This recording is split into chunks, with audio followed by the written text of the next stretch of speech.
मैं SN Singh SN glory YouTube channel के online platform पे एक बार फिर से आपका हार्दिक स्वागत एवं अभिनंदन करता हूं। BEd second year examination preparation के संबंध में आज हम फर्स्ट पेपर में शिक्षण अधिगम के सिद्धांत में चर्चा करेंगे। ब्लूम का शैक्षिक उद्देश्यों का वर्गीकरण, यानी ब्लूम ने जो शैक्षिक उद्देश्यों का वर्गीकरण प्रस्तुत किया उसी के संबंध में आज हम चर्चा करेंगे। यदि आप चैनल पे नए हैं तो चैनल को लाइक कीजिए, सब्सक्राइब कीजिए, अपने दोस्तों के पास शेयर कीजिए। यदि आपको किसी टॉपिक पे किसी टॉपिक पे समस्या आ रही है तो कमेंट बॉक्स में आकर के आप उस पर कमेंट करिए। साथ ही साथ आपको अगर वीडियो अच्छा लगता है तो आप भी लाइक कीजिए और कमेंट कीजिए। ब्लूम के शैक्षिक उद्देश्यों का वर्गीकरण। शैक्षिक उद्देश्य बिना उद्देश्य, कोई भी काम बिना उद्देश्य के पूरा नहीं हो सकता। जब हम उद्देश्य निर्धारित कर लेते हैं उसके बाद हमको एक दिशा मिलती है, एक रास्ता मिलता है, एक पथ मिलता है। उस दिशा में जाकर के, उस रास्ते पे जाकर के हम उस कार्य को संपन्न करने का प्रयास करते हैं। तो बिना उद्देश्य के तो कोई काम नहीं हो सकता। तो शिक्षण का कार्य है वही कैसे पूरा होगा। तो इसमें भी शिक्षण कार्य करने से पहले ही हम शैक्षिक उद्देश्यों का निर्धारण करते हैं। तो शैक्षिक उद्देश्यों का जो निर्धारण होता है उसके जो स्तर होते हैं वो 3 होते हैं, जिसको बीएस ब्लूम ने बताया है। कौन कौन? ज्ञानात्मक, भावात्मक, क्रियात्मक। आप इसको 3H भी कह सकते हैं। 3H, हेड, हार्ट, हैंड, मस्तिष्क और उसके बाद हृदय और फिर हाथ। ये क्यों कहा गया, जब इसके संबंध में चर्चा करेंगे तो ज्ञानात्मक का मतलब केवल मस्तिष्क से यानी रटने रटाने से संबंधित चीज़ों से ज़्यादातर होता है। यानी पढ़ने पढ़ाने की जो प्रक्रिया होती है, पढ़ करके अच्छा नंबर लाने से केवल जहाँ मतलब होता है वो ज्ञानात्मक पक्ष में आता है। इसमें केवल और केवल जो मुख्य उद्देश्य होता है वो पढ़ना और अच्छे नंबर लाना, पढ़ना, अच्छे नंबर लाना, बस। उसके अलावा इसका कोई उद्देश्य नहीं होता है।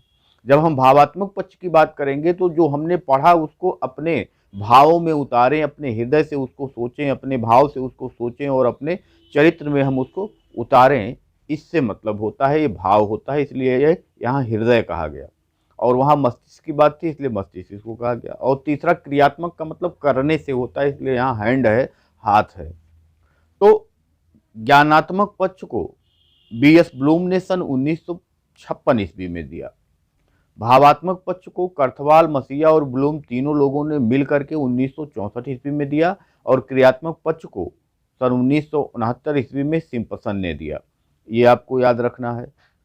अब अगर वर्गीकरण को हम देखें तो वर्गीकरण में ज्ञानात्मक में भी 6 भाग बनाए गए, 6 स्तर बनाए गए। इसमें ज्ञान, बोध, प्रयोग, विश्लेषण, संश्लेषण, मूल्यांकन। ज्ञान, बोध, प्रयोग, विश्लेषण, संश्लेषण, मूल्यांकन, ये बीएस ब्लूम ने दिया। ज्ञान जो है वो सबसे निम्न स्तर का शिक्षण है और मूल्यांकन जो है वो सबसे उच्च स्तर का शिक्षण है। अब ज्ञान, बोध, प्रयोग, विश्लेषण, संश्लेषण, मूल्यांकन, एक आपको नई पद्धति मिलती है RCEM। RCEM ने जो ज्ञानात्मक पक्ष का वर्गीकरण किया वो किस प्रकार से किया? तो RCEM ने जो वर्गीकरण प्रस्तुत किया उसने विश्लेषण, संश्लेषण, मूल्यांकन तीनों को हटा दिया। विश्लेषण,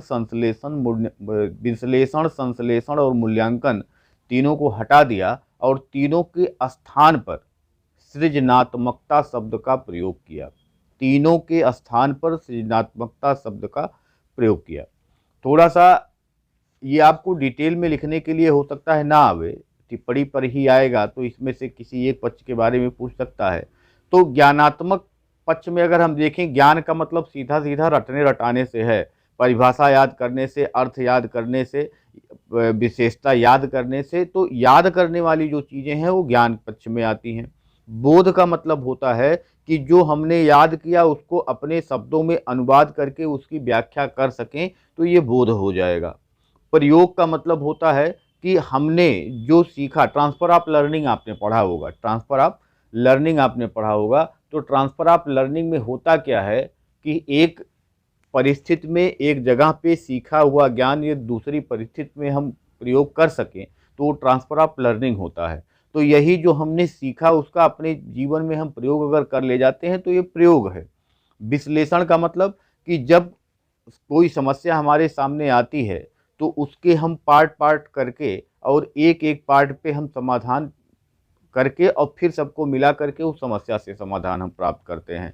तो जो पर्टिकुलर टॉपिक हमको पढ़ना होता है वो पर्टिकुलर टॉपिक भी हमारे लिए एक समस्या होता है।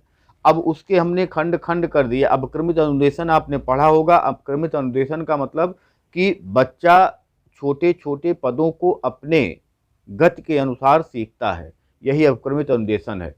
उसमें स्वतः उसको पुनर्बनल मिलता है और वह आगे बढ़ता चला जाता है। तो यहाँ भी जब विश्लेषण हम करते हैं तो चीज़ों को खंड खंड करते हैं और जब संश्लेषण करते हैं तो सबको हम मिलाते हैं। तो किसी भी समस्या के समाधान को प्राप्त करने के लिए स्टेप बाय स्टेप हम चलते हैं।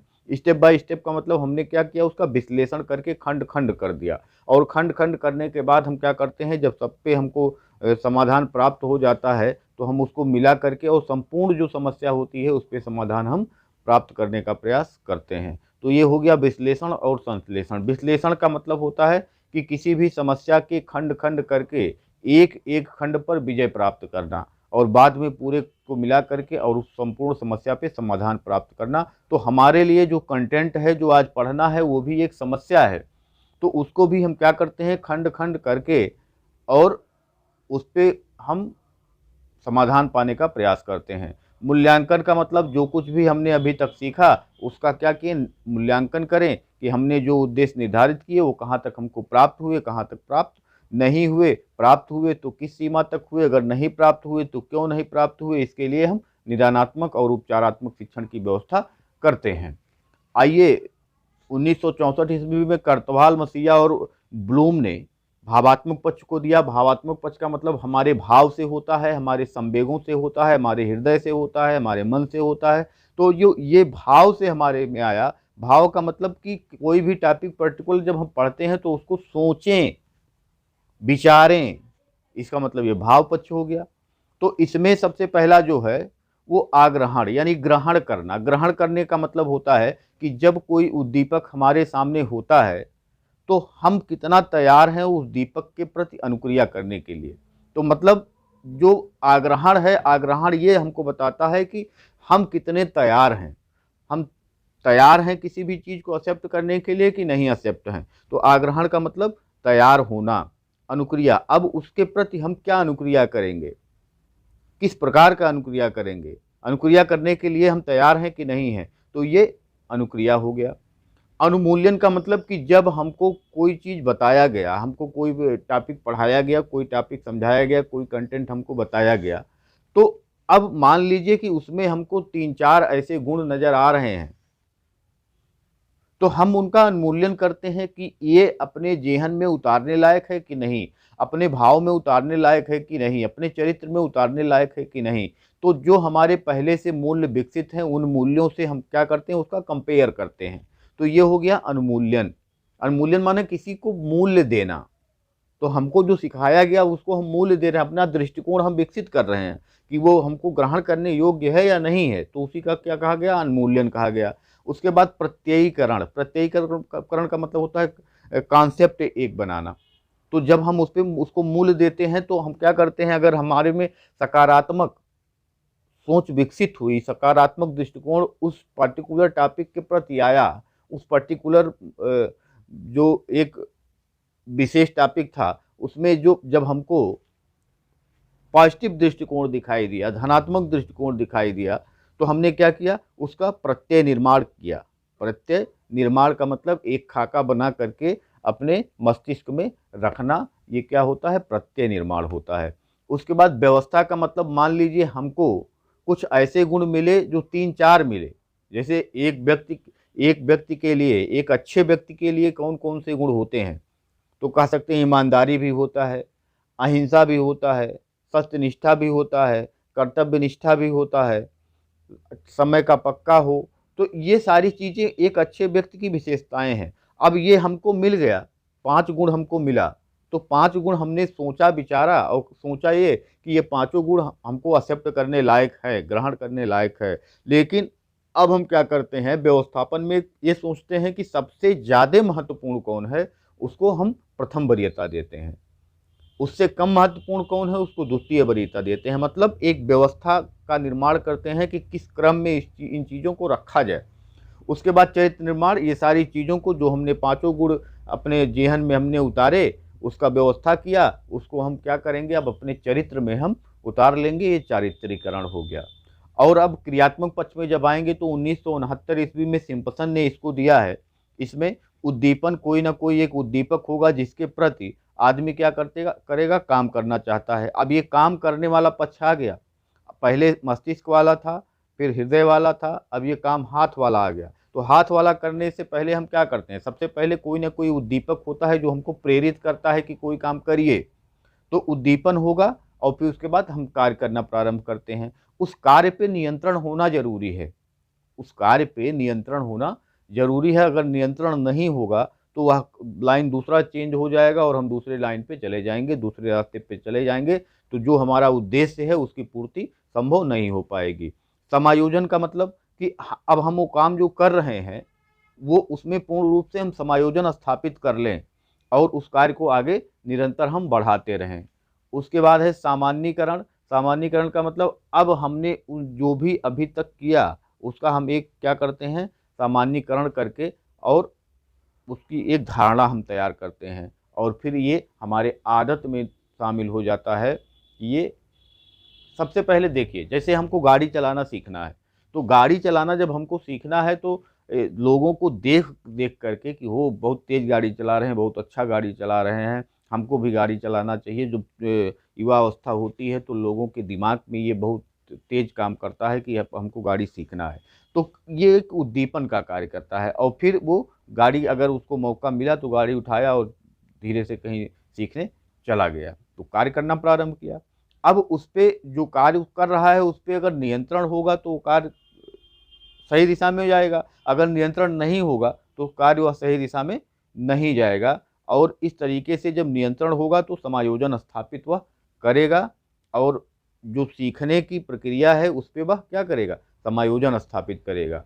और जब वह अब 2-3 बार चलाया तो अब उसको सामान्यीकरण करना है। सामान्यीकरण वह करता है कि सबसे पहले तो हम स्टार्ट करते हैं, उसके बाद क्लच दबाते हैं, उसके बाद गियर लगाते हैं, उसके बाद धीरे धीरे क्लच छोड़ते हैं और गाड़ी आगे बढ़ती है। ये क्या करता है, धीरे धीरे बच्चा इसका कॉन्सेप्ट अपने दिमाग में बना करके और सामान्यीकरण उन चीज़ों का करता है। और धीरे धीरे इसे करते करते करते एक समय आदत बन जाती है। आदमी एकदम परिपक्व हो जाता है मोटरसाइकिल चलाने में। अब उसको ये सोचना, दिमाग उसमें अब नहीं लगता है। जब मोटरसाइकिल चलाया जाता है तो दिमाग नहीं लगता है। इस गाड़ी स्टार्ट किया, अपने आप गियर लगाया, कब क्लच छोड़ा, कब क्या किया, वो दिमाग लगा। तो शुरू में हम सीखते हैं तो दिमाग लगाना पड़ता है कि अब हम क्लच छोड़ें, अब हम ब्रेक दबाएं, अब हम ये करें, अब हम वो करें। ये सारी चीज़ें शुरू में करनी पड़ती हैं, लेकिन धीरे धीरे क्या होती हैं, वो हमारे आदत में आ जाती हैं। अब हम किसी से बात करते हुए भी मोटरसाइकिल चला लेते हैं। तो इसका मतलब क्या हुआ, वो हमारे आदत में शामिल हो गया और जहाँ आदत बन गई वहाँ वो धारा प्रवाह कार्य होने लगा, उसमें मस्तिष्क की कोई ज़रूरत अब नहीं है। तो ये 3 जो ज्ञानात्मक, भावात्मक और क्रियात्मक पक्ष थे, इस पे ये इसका विवरण था। आप लोगों के सामने इसको हमने प्रस्तुत किया। अब इसके आगे किसी नए टॉपिक पे फिर से चर्चा होगी। धन्यवाद, नमस्कार।